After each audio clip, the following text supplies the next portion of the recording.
Ma petite Lily chérie, la maison est achetée. Cette fois-ci, nous avons versé un acompte et la promesse de vente est signée. Nous emménageons le 20 août. Aragocha revit, il est extrêmement heureux et fier, il rêve du matin au soir et me supplie d'acheter pour une fois sans regarder à la dépense tout ce dont j'ai envie pour mon cabinet de travail. 1951, Elsa Triolet annonce la nouvelle à sa sœur. La voilà propriétaire avec Louis Aragon du moulin de Villeneuve, un moulin du XIIe-XIIIe siècle. Une activité meunière jusqu'en 1904, une dizaine de propriétaires depuis et un coup de cœur pour le couple d'écrivains. On dit souvent que Louis Aragon l'a acheté pour Elsa Triolet. Elle est russe étrangère et veut lui offrir un petit coin de terre de France.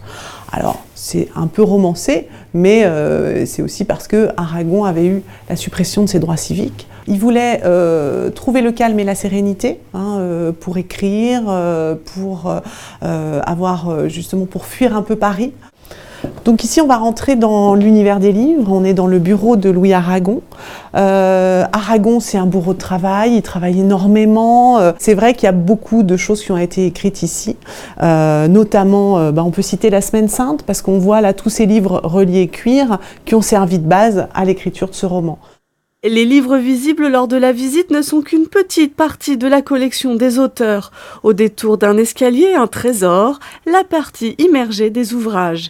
Elsa Triolet et Louis Aragon possédaient près de 30 000 livres.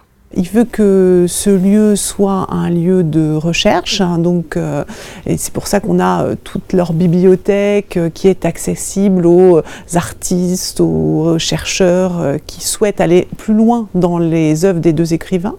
Donc ça c'est un lieu qui vit et les œuvres d'Aragon et d'Elsa continuent à intéresser énormément d'universitaires.